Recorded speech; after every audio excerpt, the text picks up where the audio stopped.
चंद्रमा की विशेषता क्या है? एक सामान्य सी, अगर कोई आप दो के दिमाग में आ रही हो, कोई एक शब्द या एक वाक्य तो बोलना माँ, चंचल, हाँ, चंद्रमा माँ का कारक, माता का चंचल, इमोशंस। इमोशंस। और इमोशन। शीतलता, शीतलता। और कोई? और बाकी घटना और बढ़ना। घटना बढ़ना, यस। चलिए,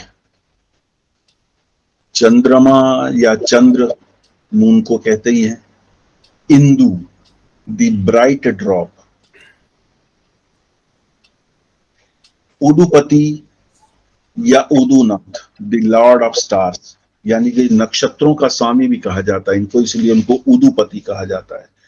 और क्योंकि नक्षत्रों का स्वामी है और नक्षत्रों पर आधारित जो दशा पद्धति है उसको विंशोत्तरी दशा कहते हैं, तो उसको विंशोत्तरी को उदू दशा भी बोलते हैं, क्योंकि वो चंद्रमा के स्वामित्व में है सभी नक्षत्र। कुमुदीपति, कुमुदिनी पति, कुमुदिनी, कुमुदिनी कोई जानता है क्या होता है? कमल जैसा पुष्प होता है, उसका जो जो पुष्प का के जो पंखुड़ियां होती हैं उसका जो चौड़ापन होता है वो कमल के अनुपात में कम होता है, मतलब रिलेटिवली वो थिनर होता है विड्थ वाइज, लेकिन दिखने में कमल जैसा ही होता है। खुशबू भी कमल की सी ही होती है, लेकिन ये रात को खिलता है, कमल दिन में खिलता है। ठीक है ना? कमल दिन में खिलता है, कुमुदनी रात को खिलती है। इस वर्षा ऋतु में बहुत होती थी सड़कों के किनारे, अब तो सारी जगह भर गई हैं, पानी इकट्ठा हो नहीं पाता है। जो तालाब थे स्वाभाविक गांव के आसपास भी या बस्तियों के आसपास, उसमें या तो कचरा भर दिया गया है या उनको पाट के जमीन वो तालाब से वगैरह समाप्ति कर दिए गए हैं, वरना वहां कुमुदनी उगी होती थी और रात को चंद्रमा में वो बहुत सुंदर चमकती थी। तो कुमुदनी कमल के बिहेवियर वाइज कमल के जस्ट रिवर्स में है, होती वो भी पानी में है, लगती भी जिसको नहीं मालूम है वो उसको कमल ही मानता है, लेकिन वो दिन में बंद रहती है कुमुदनी। तो कुमुदनी पति इसलिए कहा है Lord of lotus like flowers open only in night. Sir जहाँ पे बारिश में नहर वगैरह में बहुत सारे पत्ते वत्ते के बीच में जो फूल होता है जो बंद रहता है वही कुमुदनी होता है। मैंने एक दो बार देखा लेकिन मैं पहचान नहीं पाई, मुझे लगा शायद कमल है। बहुत हरा हरा सा जो रहता है, ऊपर से हरा जैसा रहता है। Yes sir. ऊपर से हरा मतलब ढका जो होता है वो हरे पर लिया होता है, ग्रीन कलर का। नहीं नहीं नहीं, वो तो समुद्र शोक है, आइकॉर्निया। वो तो जो मतलब पोर्टेबल वाटर का सबसे बड़ा शत्रु है स्वतंत्र, मतलब ये आज के समय में उसने तो पीने योग्य जल को समाप्त कर डाला है। लोग साफ नहीं करते हैं, वो उग जाता है और फिर वो बड़ी तेजी से फैल के पूरा पानी सूख जाता है। मतलब वो समुद्र शोक का, ये इसलिए उसको समुद्र शोक कहते हैं क्योंकि वो पानी को पीते पीते पीते पीता है, गलता है, सड़ता है, उसी में रह जाता है और धीरे धीरे तालाब तक समाप्त कर देता है और वो मिट्टी हो जाता है सारा कुछ। श्री कृष्ण के बारे में वैसे तो हम सभी जानते हैं, लेकिन उनके बारे में एक चीज विशेष थी। वो क्या थी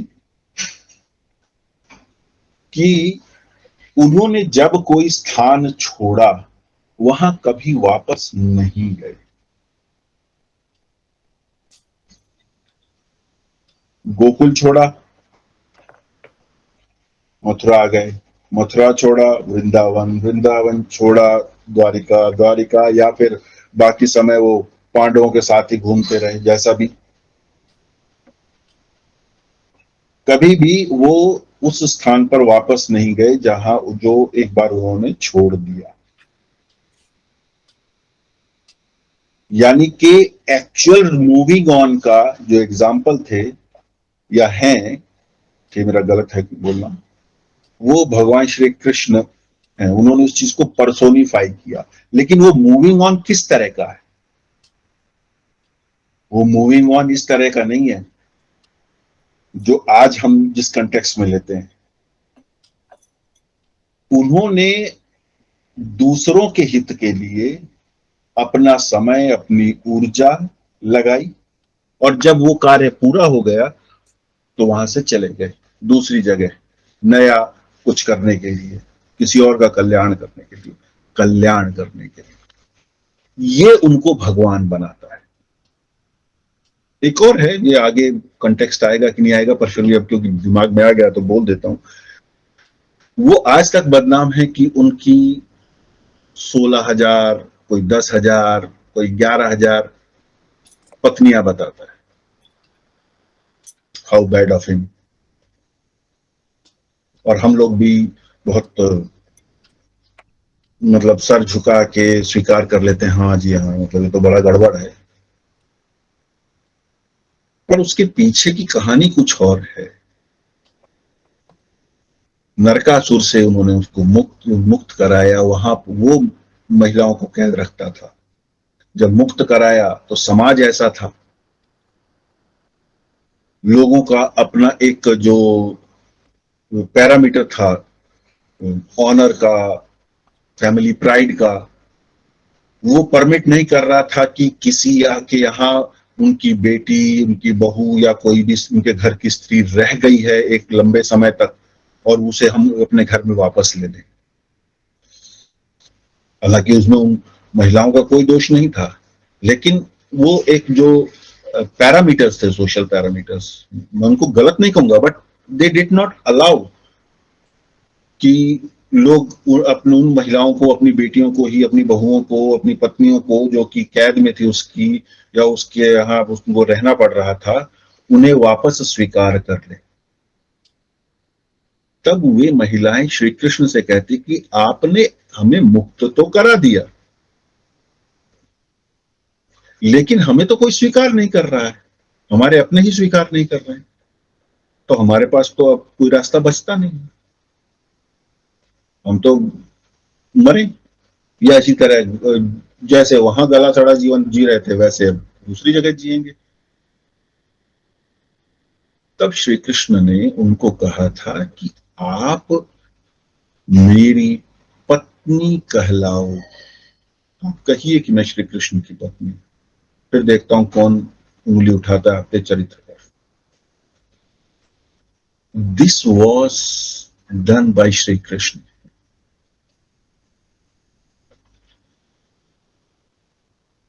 तो अब देखिए, चंद्रवंशी का एक एग्जॉल्टेड तो नहीं मैं कहूंगा कि एक वेल प्लेस्ड मून क्या कर रहा है। मैं एग्जॉल्टेशन क्यों नहीं बोल रहा हूं उसका मैं कारण बताऊंगा, पर वेल प्लेस्ड मून क्या क्या कर रहा है? सपोर्ट कर रहे हैं। सपोर्ट कर रहा है, दूसरे को मेंटल सपोर्ट दे रहा है, दूसरे को इमोशनल सपोर्ट दे रहा है, दूसरे को प्राइड दे रहा है। इन रिटर्न उसे क्या मिलेगा? अमावस मिलेगी। बदनामी तो आज तक मिल रही है ना, क्योंकि हम नालायक संतान हैं, हम नहीं अपने पूर्वजों को गौरव दिला पाते।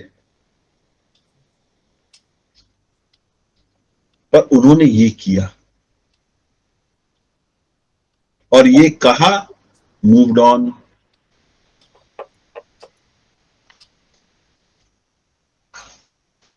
अब आते हैं सर मैनिफेस्टेशन। इसमें सूर्य को डिग्री में भी देखेंगे क्या? अगर एक ही राशि में सूर्य और चंद्रमा है और बिल्कुल क्लोजली आ जाए, मतलब थोड़ा बहुत डिफरेंस में, तब ये दिखेगा। सूर्य और चंद्रमा अगर एक ही राशि में आ गया तो क्या बन? अमावस्या का लगभग। अमावस्या आ गई, वो तो वैसे ही जी, चंद्रमा गायब है। इसमें तो वैसे ही चंद्रमा गायब है, तो सन तो मतलब प्रोमिनेंट हो ही गया ना। तो इसमें भी ये इफेक्ट दिखेगा, ये मैं पूछ रही हूँ। स्टेटमेंट क्या है? ये मून सूर्य के अंदर आ जाए ना, वो कंडीशन मैंने क्या बताई? कंडीशन मैंने ये बताई है कि मून वेल प्लेस्ड है, सन अंडर डेवलप्ड है। तो अमावस्या में वो कंडीशन नहीं है। अमावस्या के इफेक्ट दूसरे हैं। अमावस्या में ये वो कब होगा सन अंडर डेवलप्ड? हाँ, सन अंडर डेवलप्ड किस कंडीशन में होगा मून में? वो तो फिर सन अगर लिब्रा में है, मून कैंसर में बैठा हुआ है, मून जुपिटर के साथ बैठा हुआ है, मून टॉरस में बैठा है, सन के साथ सैटर्न या राहु है। आप समझ गए? सैटर्न और राहु। सैटर्न या राहु है तो वो सन अंडर डेवलप्ड हो गया ना। राहु के साथ सूर्य ग्रहण हो गया ना। मूल त्रिकोण Taurus, friends Sun Mars Jupiter, enemies Venus Saturn Rahu Ketu. Neutral, किसी के प्रति न्यूट्रल नहीं है। ये ट्रांजिट मरकरी के साथ कैसा रिलेशन है? मरकरी मेंशन नहीं है। मरकरी के साथ एक्चुअली वो है ना, उदासीन चाइल्ड। एलिमेंट है। हाँ, मतलब वो उसके साथ अच्छा नहीं है बिहेव करता। मरकरी का जो रिलेशन टुवर्ड्स मून है वो पॉजिटिव है। मरकरी की इंक्लिनेशन पॉजिटिव है, बट मून की नहीं है। तो सर उसको एनिमी में नहीं डाल सकते? एनिमी में डाल सकते हैं। Okay okay. Moon is anemic, having anemic tendencies towards the enmity towards Mercury. Transit time 2.5 days approximately. हालांकि 2.5 डे पूरा नहीं होता है।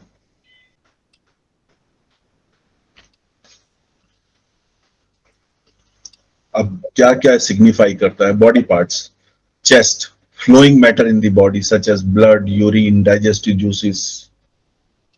विजन कौन कौन सा है? Eyes, left eye of males, right of females. Sun में क्या था? ठीक उल्टा था, right eye of males and left eye of females. Features, cool, water related, vapour, steam, motion, wish to walk around, fast fructifying, home, homeland, love for mother and motherland, ever changing, mother or motherly figures, intelligence, disposition of mind, fickle mindedness, inclination to risk taking. ये इसके feature. Health issues क्या क्या हो सकते हैं? Mental disorders, depressions, anxiety, irritative behaviour, digestive disorders. Digestive disorders यहाँ पे क्यों आ गया है? कोई क्वेश्चन है किसी का या क्लियर है? वात और कफ की वजह से। नहीं, उसका डाइजेशन से कोई लेना देना नहीं, डायरेक्टली। बता दीजिए सर। सेकंड हाउस की वजह से सर। एक सेकंड वरना ये